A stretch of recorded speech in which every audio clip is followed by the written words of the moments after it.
violence against nation, and kingdom against kingdom. There shall be famines and pestilences and earthquakes, and this gospel of the kingdom shall be preached in all the world, and then shall the end come. Tell us, when will these things be? And what will be the sign of your coming and of the end of the age?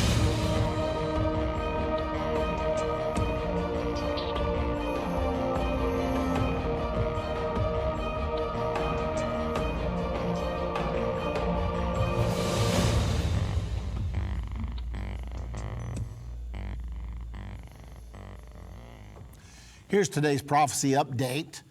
After Hitler's horrible Holocaust, the Jewish people adopted a slogan, never again. Jews worldwide have vowed to never again march off to gas chambers and crematoriums. Israel now has its own country and a powerful military equipped with nuclear weapons. And so they promise, never again. Others, however, are warning that there's another Jewish Holocaust looming on the horizon. Anti-Semitism is once again rearing its ugly head throughout Europe.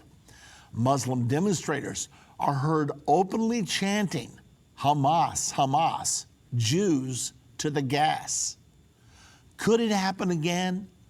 Actually, the Bible explicitly prophesies that it will happen again, and sooner than we may think. Well, today is Holocaust Remembrance Day in Israel. It comes one time per year. At that time, everything stops. When the sirens sound at 10 a.m. in the morning, every car, I'm talking about on all the superhighways, everything in Israel stops. People get out of their car, stand at attention in total silence for 2 minutes. I mean, this is the day to remember 6 million Jews were marched to their deaths in the horrible death camps of Adolf Hitler and Nazi Germany. It boggles the mind. It's hard to even think about it, that it actually happened, 70 years ago? Not that long. That human beings could descend to such beastiness, that they could treat their fellow man with such ruthless disregard for humanity and decency, just beyond the pale, beyond human comprehension, and yet 6 million. The actions were despicable. They were horrendous. They were almost unspeakable. Yet they happened. Israel has this day because she wants to make sure that her children and grandchildren never forget. And also to remind humanity it could happen again. An article appeared today in the Jerusalem Post. Siren brings Israel to a halt as country marks Holocaust Remembrance Day. Israel commemorated the 6 million Jews who were murdered by Nazis in the Holocaust on Thursday with a 2-minute siren that brought the country to a halt at 10 a.m. Events marking Holocaust Remembrance Day began on Wednesday evening at Yad Vashem Memorial in Jerusalem. That's the museum that depicts all of the events of the Holocaust there in Jerusalem. At that ceremony, Prime Minister Benjamin Netanyahu warned against the resurfacing of anti-Semitic lies in Europe, which he said are reminiscent of the propaganda which greased the wheels of the Nazi murder machine. The vilification of the Jewish state has taken the place of vilification of the Jew, Netanyahu said, adding that anti-Semitism did not die with Hitler in his Berlin bunker. Today, Millions of people in the Muslim world read and hear horrible falsehoods about the Jewish people. They tell them that the Jews are the descendants of monkeys and pigs. They say that Jews drink the blood of their enemies in goblets. Netanyahu added, stating that this hatred is spread on social media in a manner which Hitler and his propaganda chief Goebbels could never have imagined. While the source of this incitement is radical Islam in the Arab world, of late it has been joined by no less pernicious incitement from the West, and in particular, Western Europe. So that's what Israel is doing today. It's a holiday. Businesses are shut down. They are observing this time. They don't want to ever forget, and they do not want the world to forget. Interesting thing happened to me. About a year or two ago, we were holding our conference in downtown Jerusalem, and I wanted to name my subject, Another Jewish Holocaust Ahead.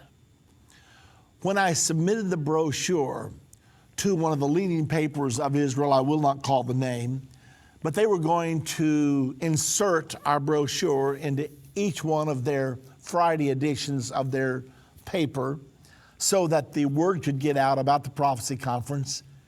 They looked at my title and said, "We can't do that." But yet today, just a year or two later, all of a sudden, these major newspapers are carrying articles such as, "Is there another Holocaust on the horizon?" This comes from Israel National News. Let me give you a little bit of it. Unlike many of my peers of Jewish, Ashkenazi, European background, I wasn't raised with any Holocaust awareness, stories, survivors, etc. You can stress the awareness because I knew absolutely nothing about targeted Jewish death murder in Europe during World War II until the Diary of Anne Frank got a lot of publicity when made into a movie in the late 1950s, and after that, the Eichmann capture and trial at around the same time. There may have been some earlier mentions in Hebrew school, but I did not feel particularly connected.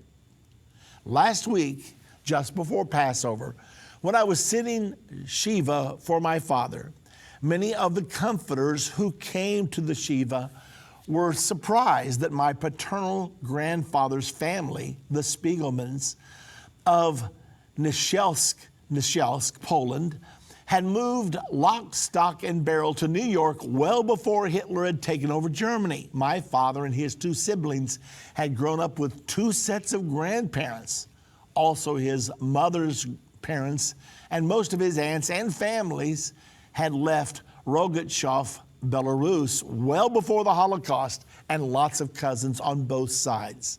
So many other Jewish families are plagued with haunted stories of grandparents, great-grandparents who refused to read the writing on the wall, were opposed to Zionism, and even refused the precious visas that their relatives had gotten for them to facilitate moving away from Europe. They refused to recognize the dangers that were sprouting around them. There had to be some God-given wisdom in my great-grandparents to have made the decision to leave. Well, the article continues. Déjà vu. Today, when I read the news, I see that the future will only get worse for Jews all over the world. It is so obvious to me. The best universities in the United States delegitimize the state of Israel, support BDS and Arab terrorism against us. And that includes me personally and all my family and friends. Nobody today is surprised when yet another anti-Semitic, anti-Israel statement comes out of the United Nations and other international and foreign bodies. We all shrug our shoulders. So, what else is new? We've lost the ability to be shocked at the antipathy that Israel suffers from all the time, all over the world. Another Israeli official is threatened by a foreign country with a lawsuit for alleged terror. Big deal. Not the first time. We shouldn't let these things roll off like liquid on Teflon. We should be fighting it, and world Jewry should be on their way home to the Holy Land. Ladies and gentlemen, I hope you're listening carefully to what I'm saying here. Is there another Jewish Holocaust on the horizon?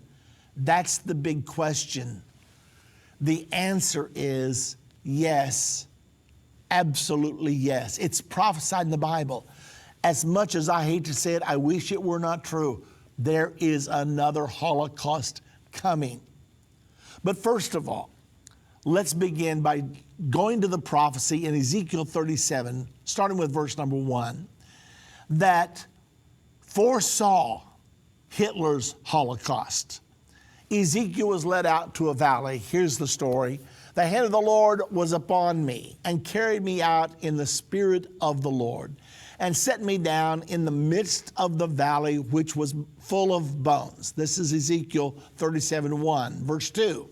And caused me to pass by them round about. I saw this valley full of bones. I passed by, and behold, there were very many in the open valley, and lo, they were very dry. And he said unto me, Son of man, can these bones live? And I answered, O Lord God, thou knowest. Again he said unto me, Prophesy upon these bones, and say unto them, O ye dry bones, hear the word of the Lord. Now, what are we reading here? I believe that Ezekiel had a vision of the stacked up bodies of the Jewish people in the Nazi concentration camps. He saw this, the way Israel would be just before its rebirth. Let's continue on with verse 5. Thus saith the Lord God unto these bones, Behold, I will cause breath to enter into you, and you shall live. Down to verse 11. Then he said unto me, Son of man, these bones are the whole house of Israel. Behold, they say, Our bones are dried, our hope is lost, we are cut off for our parts. Can you imagine people saying that from the Nazi concentration camps? Some concentration camps, I believe Auschwitz, over 1 million died in that one single camp alone. Can you imagine people saying, our hope is lost, we're cut off? Verse 12, Therefore prophesy and say unto them, Thus saith the Lord God, Behold, O my people, I will open your graves and cause you to come up out of your graves and bring you where? Into the land of Israel. It's a prophecy that after Hitler's Holocaust, the nation of Israel would be reborn. And it didn't take long. Within 3 years, the nation of Israel was reborn. May the 14th of 1948, the first Prime Minister of Israel, David Ben-Gurion, made the proclamation that the nation of Israel had been reborn. Okay, but let's continue on. Verse 25 of Ezekiel 37. And they shall dwell in the land that I have given unto Jacob my servant, wherein your fathers have dwelt, and they shall dwell therein, even they and their children and their children's children, for how long? Forever. And my servant David shall be their prince forever. I believe this refers to Jesus Christ, the Son of David, who will establish his kingdom upon this earth a few years from right now. Okay, now that's the prophecy of the rebirth of the nation of Israel. So the first Holocaust is past. I'm not sure we should even call it the first one because there have been many persecutions. Nevertheless, when you think of Holocaust, you think of Hitler's horrible Holocaust under Nazi Germany. But the Jewish people say, never again. Will it happen again? Could it happen again? Now, if it's going to happen again, it's probably going to happen in your lifetime and mine. We're probably going to live to see it happen. However, let's go to the Bible to see if it's going to happen again or not. I'm reading now from Daniel chapter 12, verse 1. Daniel is one of the most famous prophecy books in the entire Bible. And Daniel is prophesying about the next Holocaust, soon to come. Here's what he said, Daniel 12:1. And at that time shall Michael, that's the angel, Michael the angel, stand up, the great prince which standeth for the children of thy people. Daniel was a Jewish person, so the children of thy people is the Jews. And there shall be a time of trouble, such as never was, since there was a nation, even to that same time. And at that time thy people shall be delivered, every one that shall be found written in the book. It's talking about the Lamb's book of life. Another prophecy about the coming Holocaust. This is Revelation chapter 12. Of course, Revelation is the other most famous prophecy book in the Bible outside of Daniel. Revelation 12:12. Therefore rejoice ye heavens, and ye that dwell in them, because Satan's been cast down. But woe to the inhabitants of the earth and of the sea, for the devil is come down unto you, having great wrath, because he knoweth that he hath but a short time. And when the dragon saw that he was cast unto the earth, he persecuted the woman. The woman, by the way, is Israel. The woman is depicted as having 12 stars around her head, the 12 stars symbolizing the 12 tribes of Israel. Satan persecuted the woman which brought forth the man-child, speaking of Jesus Christ. Verse 14, and to the woman were given 2 wings of a great eagle, speaking of the United States of America, that she might fly into the wilderness, into her place where she is nourished, protected for a time is 1 year, and times is 2 years, and half a time is half a year. 3.5 years, which is the length of the Great Tribulation. So Israel is going to be protected. Those Jews who are in the land of Israel will be protected all during the Great Tribulation period from the face of the serpent. Big problem. There's about 5 million Jews who are not in either Israel or the United States of America. It appears that both Jews in Israel and in the U.S. will be protected. But there are 1.6 million Jews that are in the worst place they could possibly be, and that's Europe, because the Bible explicitly states that the Antichrist and the false prophet will come out of Europe. We've got a DVD we produced called Another Jewish Holocaust Ahead. If you haven't viewed that DVD, I urge you to do it. You may obtain your own copy by calling us right now at 1-800-ENDTIME. Just ask for the DVD, Another Jewish Holocaust Ahead. It's coming. Now, Jesus also prophesied about it. This is Matthew 24:15. By the way, Matthew 24 is the most famous prophecy chapter in the entire Bible. Here's what Jesus said. When ye therefore shall see the abomination of desolation, by the way, which occurs 3.5 years before Armageddon. This is the thing that triggers the Great Tribulation. You're going to see in a moment. So when you see the abomination of desolation spoken of by Daniel the prophet, stand in the holy place, that means on the Temple Mount. Whoso readeth, let him understand. Then let them which be in Judea flee into the mountains. Judea is the West Bank. The West Bank is that territory that the United Nations and the United States is pressuring Israel to give to the Palestinians for a Palestinian state. The problem is there's about 800,000 Jews that live out there now. Well, they're going to do it under the pressure of the international community. They're going to give this territory for the creation of a Palestinian state. And many Jews will stay there living as a Jewish minority under the new Palestinian state. But it's a foolish thing to do. They should not do it, because when the abomination of desolation takes place, Jesus said, those Jews of you living out there in Judea, flee into the mountains. Let him which is on the housetop not come down to take anything out of his house. Think about this. Somebody's up on their housetop. That's a common thing in Israel because their roofs are flat on top. If they're up there on your housetop, don't come down to grab your clothes out of your bedroom. Verse 18, neither let him which is in the field return back to get his clothes. If you're out in the field working, don't run back to your house to grab something. Don't run back to grab your billfold. And woe unto them that are with child, and to them that give suck in those days. But you pray that your flight be not in the winter, neither on the Sabbath day. Why? Because then shall be great tribulation, such as was not since the beginning of the world to this time, no, nor ever shall be. What am I saying to you? I'm telling you, there is another Holocaust coming. That's the reason we've established the Another Jewish Holocaust Fund. For $1,000, we can move Jews out of Europe, bring them to Israel, prepare them for assimilation into the Jewish society.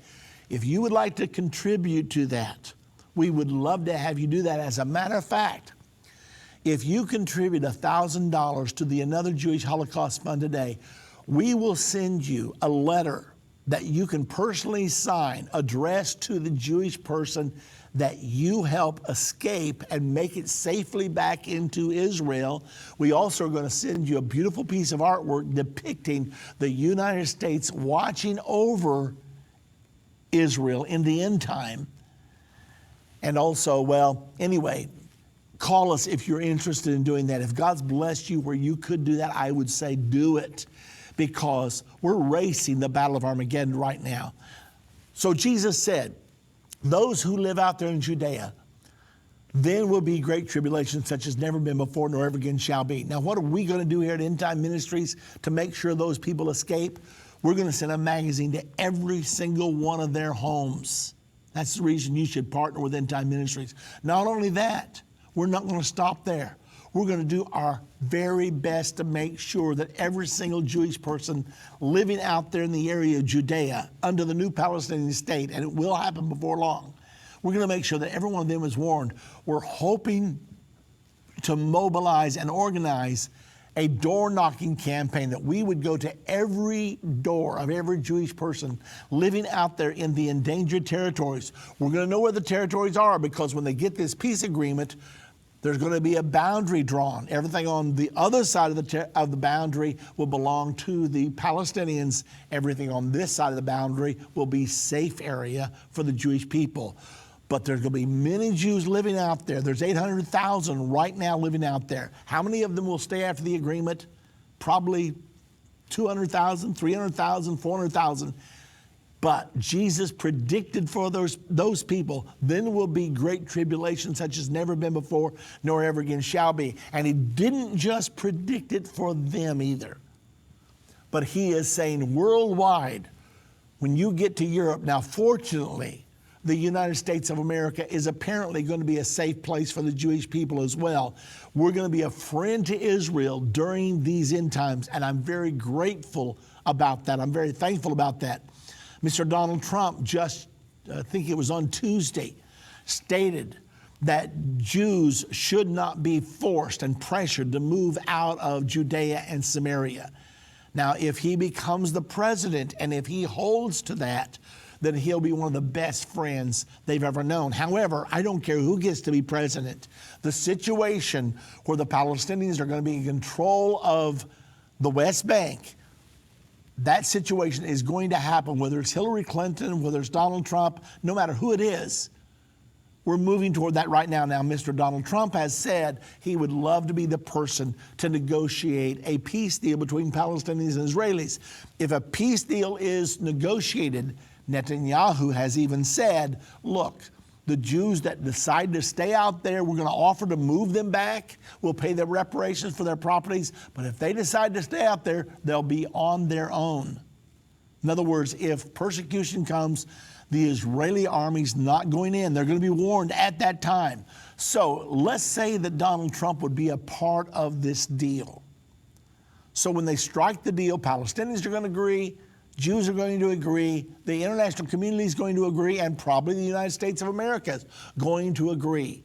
So when this horrible time comes, there's not going to be any help for the Jewish people except you and me. Endtime Ministries, by God's grace, is going to warn every single one of them. The ones who heed our warning.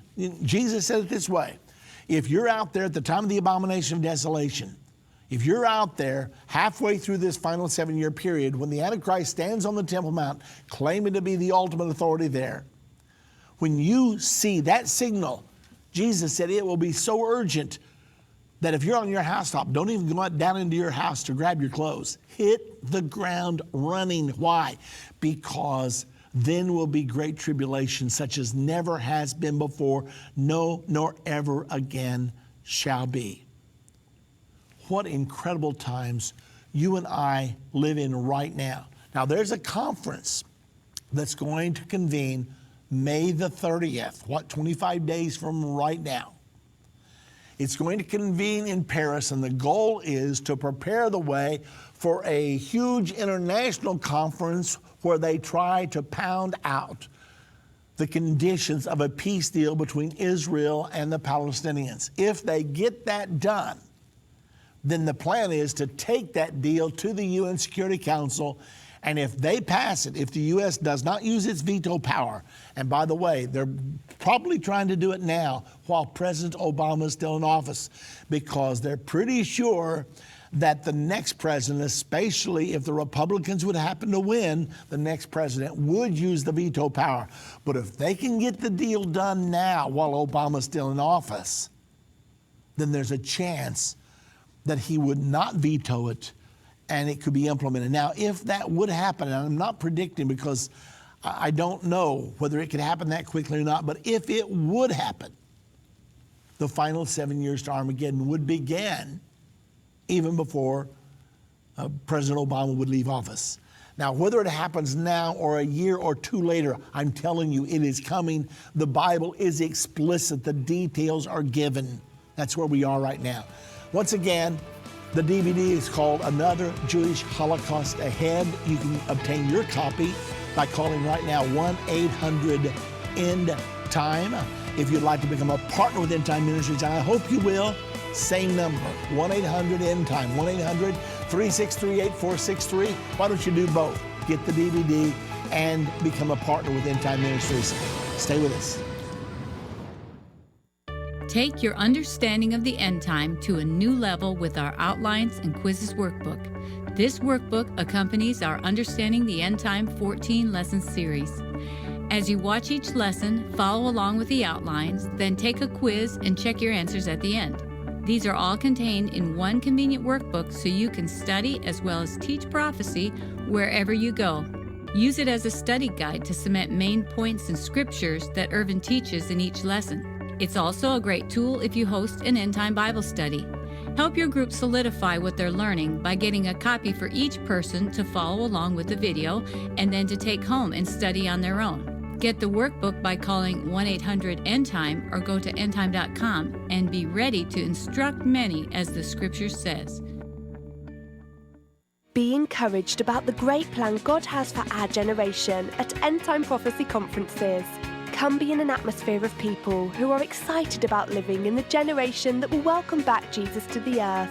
Join us in Plymouth, Michigan, May the 6th and 8th. For more information, go to endtime.com/events or call 1-800-ENDTIME.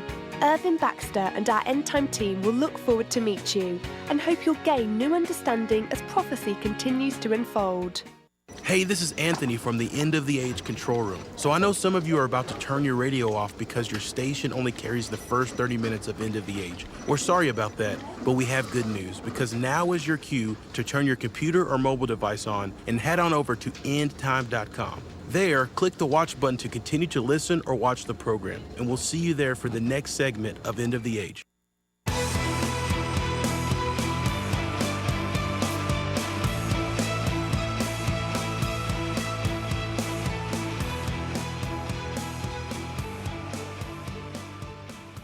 If you're joining us late, today is Holocaust Remembrance Day in Israel. This is when the whole nation turns their memory, and most of them don't have to turn their memories very far. They have parents, they have grandparents, they have aunts, uncles, cousins who perished in Hitler's horrible Holocaust. Israel doesn't want its people to forget, because already many writers are saying there could be another Holocaust. In the last few years, all of a sudden, amazingly, we're hearing demonstrations where people openly chant, Jews must die. Hamas, Hamas, Jews to the gas. One store in Europe has a sign, Jewish business is not welcome here. One of the largest cities in Great Britain will no longer buy or sell any Jewish products in the entire city. Now then, a Muslim is leading the race for mayor in London by 20 points. If he wins, and they're saying he's going to, it will be the first Muslim mayor in a major European city. I'm telling you, there are 50 million Muslims that have now moved into Europe, and almost all of them harbor a bitter hatred toward the Jewish people, and they are one of the factors, not the only factor, but one of the factors, plus there's a lot of pent-up, latent anti-Semitism that have been passed down from people who followed Adolf Hitler to their children and their grandchildren. It is creating a volatile mix in Europe, and anti-Semitism is very quickly on the rise there. There's another Holocaust coming. Here's another article. The second Holocaust, how we can prevent it. This comes from the Jerusalem Post just today. Here's what it says. I was born a year after the end of World War II. During my formative years, we spoke of the lion's share of my family members in the past tense. They were gone, perished in the Holocaust. The writing was on the wall, but most Jews refused to read it. Now it's on the wall again, blasting at us from newspaper headlines and posts on social media. If we turn a blind eye once again, a second Holocaust will happen, and more expansive than the first. We can prevent it, but we must not wait. I want to pause right there to tell you something that I read many years ago. I was reading about the conditions that existed during the rise of Adolf Hitler to power. The Jewish people had what they called runners. That was young men normally that went out from Jewish home to Jewish home in Europe saying, you've got to get out, you've got to get out. We have word that persecution is coming and you will not survive it. But the Jewish people, many of them just couldn't believe it. They thought it was going to blow over. Everything will be all right. They had their homes, they had their families, they had their properties, they had their businesses, and so they hung on until it was too late. Now, many of them sent for these same Jewish runners when they realized it was really going to happen and said, get us out, we're ready to go. And one of the runners, I'll never forget reading this because it's still in my mind right now. He slammed his fist on the desk and said to the man and the family, I tried to get you out and you wouldn't listen to me. Now it's too late. I can't help you. 6 million of those kind of people were loaded onto cattle cars and taken away to the concentration camps of Europe. It was horrendous. So what am I telling you? I'm telling you there's another Jewish Holocaust coming. But to the people who will listen, they will escape. There's places of safety, but there's also places of doom. Let me finish this article for you. The 50-odd members suspended from the UK's Labour Party are not rotten apples in an otherwise liberal and progressive entity. They are the tip of the iceberg. What's that about? Just recently, it was uncovered that there was a group of 50 very anti-Semitic people, part of the Labour Party in Great Britain, and so they expelled them. However, this article is saying it's not just one little isolated group in the United Kingdom. This is just the tip of the iceberg. Listen, Jews have been are and will remain pariahs wherever they are, as long as they refrain from taking on their age-old task to bring the world to peace. Wherever we look, the world is spiraling to chaos. Superpowers are playing chicken with fighter jets. They're talking about recently the Russian jets buzzing American jets and American ships. So superpowers are playing chicken with fighter jets. Terror groups are petrifying the world with Toyota pickup trucks, machetes, and inhumane cruelty, speaking, of course, of ISIS. Less than 30 years ago, Shimon Peres still talked about the new Middle East. We dreamed of emulating the successful model of the European Union in other parts of the world, and USA for Africa sang, "We are the world." Remember those days when the group got together singing, "We are the world"? Well, no one is singing now. The world is in survival mode. And when the going gets tough, the Jews take the heat. It does not happen because some crafty ruler blames us in order to avoid being blamed for his or her own failings. The masses' anger at the Jews is genuine. They feel that somehow the Jews have caused their troubles. They may not be able to logically explain their anger, but their feelings come from deep within. So it was in the 15th century Spain, in the 19th century Russia, in the 20th century Germany, and so it is today. After the Holocaust, we have been given a recess, a chance to reconnect to our task and to each other. We chose to take this unprecedented freedom and do exactly what we had set out to do 2,000 years ago when we were exiled, to mingle with the nations to the point of oblivion. UNESCO has decided that Israel has no claim, not even historic, on the Temple Mount. UK politicians speculate that it would be a splendid idea if Israel would be, say, in America. As for the rest of the world, it is beginning to think that perhaps voting for establishing a Jewish state in 1947 was not a very bright idea. Perhaps it's time to change it. We can prevent the second Holocaust. All we must do is little by little unite as one man with one heart. We are still masters of our own fate. The choice is still in our hands. Let's not miss out again.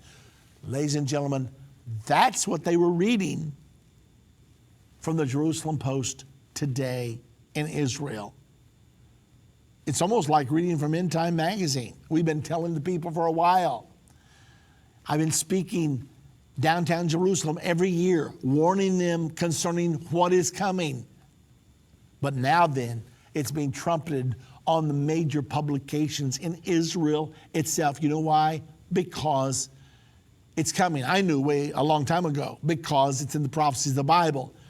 But they are observing events which are now matching the prophecies of the Bible. Well, it's an awesome time in which we live. We are taking your calls on the program today. The number to call to be on the air with me, 877-END-TIME. Let me remind you once again, we do have a DVD, Another Jewish Holocaust Ahead. You can get it for yourself by calling 800-END-TIME. If you want to become a partner with us, as we're going to be at the center of this fight. We've already got a property in downtown Jerusalem. Our college is there.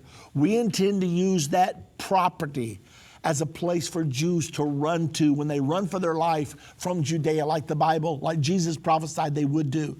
So join with us. We've got a big job to do, and we don't have much time to do it in. I don't know how much time we have. We could actually see the slaughter in Judea within the next 4 to 5 years, depending on when the peace agreement is signed.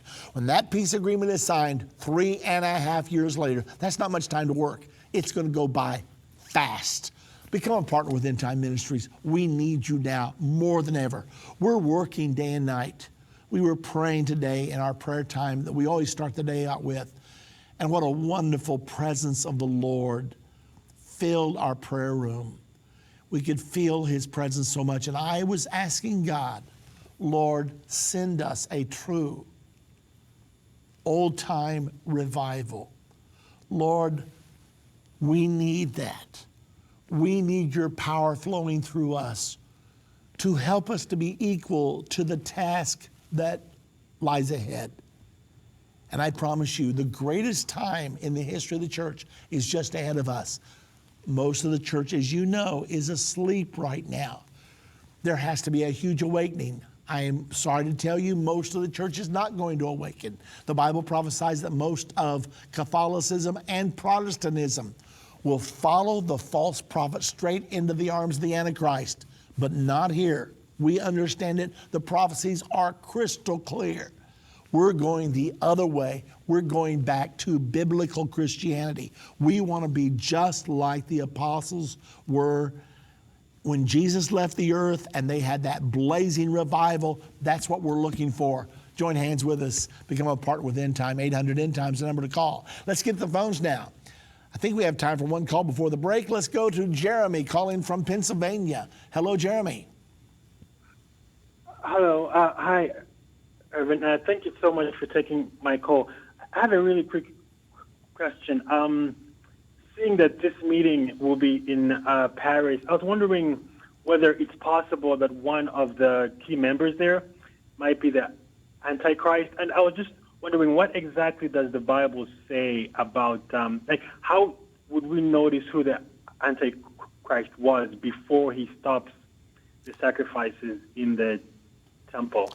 Thank you very much. Thank you, Jeremy. And it's an astute question that you ask, because the possibility is definitely there that the Antichrist would attend this meeting in Paris on May the 30th. We don't know who the Antichrist is yet. He may not attend. Here's what we do know, though. We do know the Antichrist is going to be involved in the peace deal when it gets done. How do we know? Daniel 9:27 says that he, speaking of the Antichrist, will confirm the covenant. We're speaking of the Abrahamic covenant now. The covenant is, God said to Abraham, you and your descendants after you forever will have a home in the homeland, in the promised land. So the Antichrist is going to confirm Israel's right to exist by way of this peace agreement that is coming. Will we know at that time that that's who he is? Possibly, possibly not. Here's when we will know for sure. 2 Thessalonians chapter number 2 tells us in verse 3 and 4, then shall that man of sin be revealed, the son of perdition. He will stand in the temple of God, claiming to be God. That's the abomination of desolation. The person that does that on the Temple Mount, that's your Antichrist. We will know for certain then, halfway through the final 7 years. What incredible times you and I are living in. We'll take more of your calls as soon as we get back from this break. Stay with us.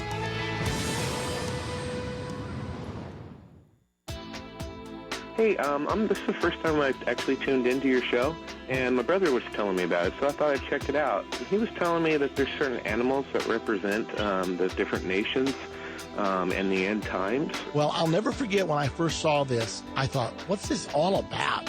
You know, it says right here, these nations will be on the earth at the time of the second coming. The lion had eagle's wings. And there's a major nation whose symbol's the eagle. Yeah, that'd be us. Yeah, but guess where the eagle's wings were growing out of? Where? The lion. Hey, that makes perfect sense. Where did America come? UK. Where did America come from? Yeah, the UK. And then verse 4 says, I watched until the wings were plucked, broken off of the lion.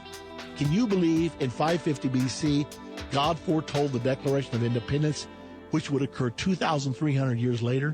Wow. Call 1-800-END-TIME to get your copy of U.S. Discovered in the Bible. Study prophecy wherever you go with End Time's audio downloads. Listen to 1-hour lessons like Will Islam Rule the World or Seeds of Armageddon for just $4.99. Let your imagination and your understanding of prophecy dive into the end time novels like China War in the Third Temple and Dark Intentions written by Irvin Baxter. Maybe you feel bombarded by what's going on in the news and you want to just hear some good old-fashioned preaching. We have tons of sermons taught by Irvin that are rich in truth. You can go through our entire Understanding the End Time series while driving to work, cooking dinner, or wherever your busy day takes you. Let our audio library accompany you by going to endtime.com/store and click the audio downloads.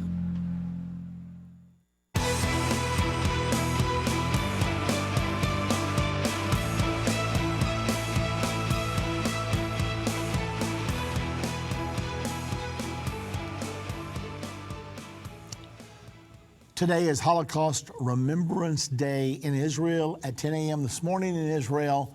The sirens went off. Every automobile, every person walking down the street stopped dead still in their tracks.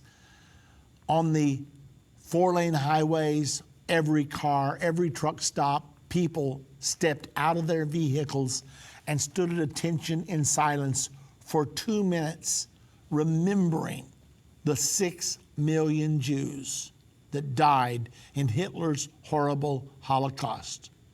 The Jewish slogan that's been adopted since the Holocaust is never again. And oh, how I wish it were true, but it's not true. It is going to happen again. The Bible explicitly prophesies another Jewish Holocaust. We've gone through the scriptures earlier in the program. Jesus said it this way in Matthew 24:21. Then shall be great tribulation, such as never been before, no, nor ever again shall be. It's going to happen 3.5 years before Armageddon and 3.5 years before the second coming of Jesus. Both of those things happen at the same time. 3.5 years before that, the world is going to attempt to force all people to pledge allegiance to the one world government and the one world religious system. They're going to think that's the way to peace on earth. And all people who do not comply will be put under persecution. It'll be another Holocaust. It'll be a Jewish Holocaust, but more than that. It will be all true disciples of Jesus Christ. Now, most people who bear the name Christian will follow the Antichrist and the false prophet. They will be in alliance. They will be so deceived. The Bible explicitly states they will do this. So they're going to go after him. But the true Christians who refuse to join up with this one world interfaith system, they're going to be persecuted. And it's coming. There's another Jewish Holocaust coming. Let's get back to the phones now. Joe is calling from Kentucky. Hello, Joe. Yes, sir. I just have a question about the one of the Ten Commandments, the thou shalt not kill. I realized that the Jews back in the Old Testament, they went to war and they killed off a lot of nations that God told them to do, to kill off. And even after the Ten Commandments were given to Moses, and then Moses give the Ten Commandments to the Jewish people, do you think the Jews at that time were violating that part of the Ten Commandments? And does that part of the Ten Commandments apply to us today more than it applied to the Jews back then? Well, the Ten Commandments, thou shalt not kill, did not cover when Israel went to war. When they went to war, they were a physical nation fighting physical wars. However, in the New Testament, we're no longer a physical nation. We are a spiritual nation. The Bible says we're a holy nation, a royal priesthood. And Jesus said, if my kingdom were of this age, then my servants would fight. But Jesus taught us not to fight. He said, if you live by the sword, you will die by the sword. We don't have one record of one disciple of Jesus ever resorting to violence in order to defend themselves. The only time was when Peter, during the time of the betrayal, when Judas planted the kiss on the cheek of Jesus, Peter tried to kill one of the high priest's servants. His name was Malchus. Peter was a better fisherman than he was a swordsman because he missed his head and sliced his ear off. And Jesus reached down, got the ear, and put it up on his head. So Jesus said, put up thy sword, you don't know what spirit you're of. So I don't believe that Christians today are called to kill people. I think we're called to obey the teaching of Jesus Christ. If my servants were of this, if my kingdom were of this world, then would my servants fight.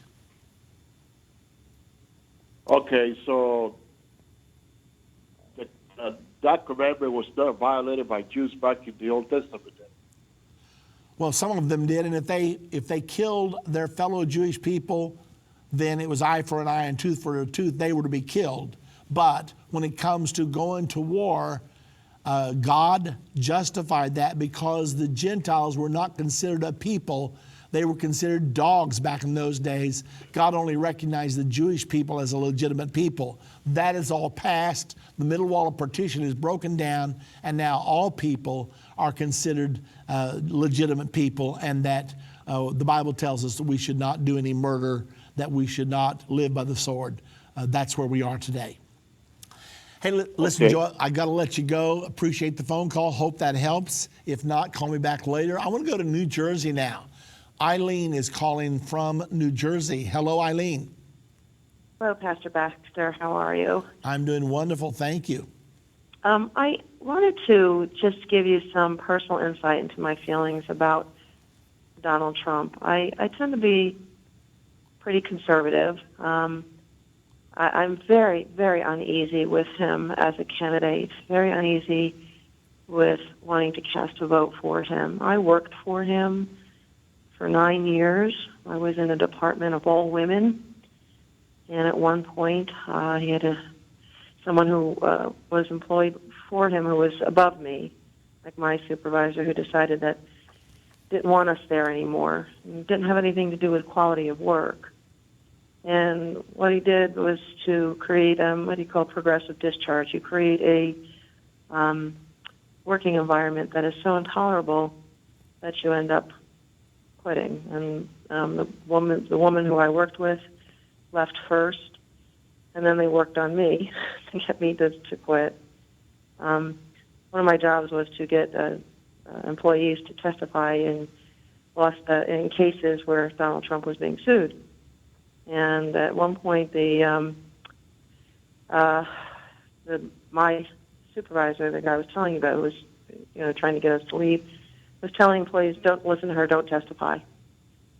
And one of my last weeks there, I was trying to get someone to testify, and I left a message for him. He said, "Have a blessed day." I knew he would call me back. He did. He testified. I won the case, much to the chagrin of the employee for Trump, even though it was in Donald Trump's favor. And then I left the company. I don't think he surrounds himself with very good people. I really don't. I get concerned when I hear him say, I can't tell you what my favorite Bible verse is because it's too personal. Are you kidding? We're supposed to witness. And if it's too personal, it means he really doesn't have a favorite Bible verse. I think he's disingenuous at best. Eileen, let me ask you a question. Are you saying you worked directly for Donald Trump? Yes. So that means you had personal interaction with him? Well, not with him, but with people who worked for him too. I see. I worked at one of the casinos. I see. And I never had direct contact with Donald Trump, but I worked on his behalf. I worked for him, and I can tell you, I just don't think that it was a very healthy environment. And I question whether or not he's a man of integrity. And there are other things that trouble me as well. My parents were both World War II veterans. I love our veterans. And when he said of John McCain, he's no hero simply because he was captured, I'm sorry, but that's really a disgrace. A disgrace. I think that comment alone should disqualify him to be commander-in-chief. And I lost my father back in September, and that generation, I love that generation. And I think that's a slight to all the men and women who've served. John McCain, whether you like his politics or not, he purposely stayed in that prison camp. He could have been released sooner, but he said other men were there longer than him. And if Donald Trump can't recognize that as a measure of a great man, I don't know if he can recognize greatness in anyone but himself.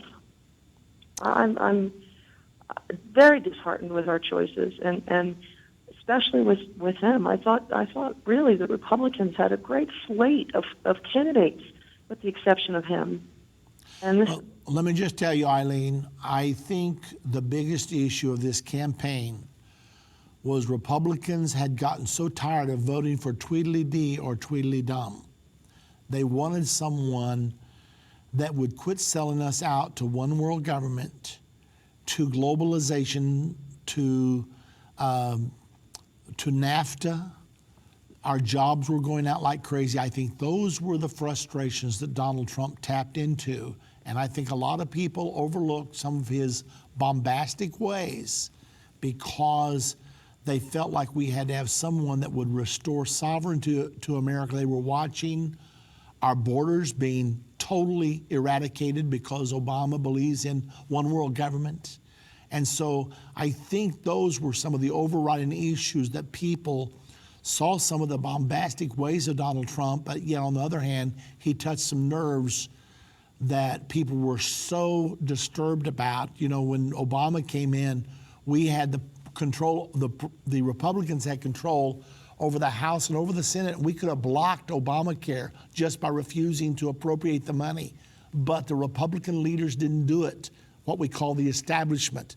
And so when Donald Trump began to point this out about the establishment, he struck a chord and he tapped into that chord. I think that's what we're dealing with here. But I listened to you very carefully, what you're having to say, and I appreciate your input. I'm gonna let you go now. But anyway, I think that that's probably what happened, and that's what we're dealing with right now. I appreciate your input, Eileen, and all of us need to think about that and pray about that very much. Of course, when you're going to make a choice, if you see flaws in Donald Trump and then you look at Hillary Clinton, if that's the other choice, well, God help us all. Anyway, thank you very much for your phone call. Today is Holocaust Remembrance Day in Israel. And as we think about this 70 years ago or so today, the horrible World War II was over, but by that time, 6 million Jews had been marched off to concentration camps and lost their lives. I was in Breendonk, just about 20 miles outside of Brussels, Belgium, a few weeks ago. I walked through those buildings where Jews were tortured, starved, beaten, misused. I could hardly take it. I made myself go through because I felt like I needed to wrestle with the reality. It was horrible. God help us never to let it happen again. In some parts of the world, it's going to happen again, though, I'm afraid. There is another Jewish Holocaust coming. If you'd like to have the DVD, just call us here at Endtime, 1-800-ENDTIME, another Jewish Holocaust coming. And furthermore, if you'd like to help as we attempt to help the Jewish people all over the world, and you'd like to donate to another Jewish Holocaust, give us a call. 1-800-ENDTIME is the number. God bless you all. I'll see you right back here tomorrow.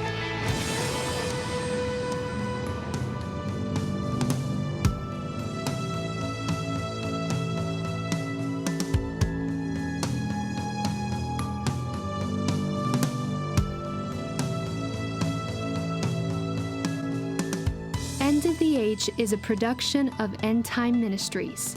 This broadcast will be available on our website, endtime.com, in the archives section. On our website, you'll also find more information about how current events are fulfilling Bible prophecy. To reach our operators, call 1-800-ENDTIME. That's 1-800-363-8463. Endtime Ministries is partner supported. We would like to say thank you to our partners who made this broadcast possible. To do what Matthew 24:14 said, to reach the world with the gospel of the kingdom.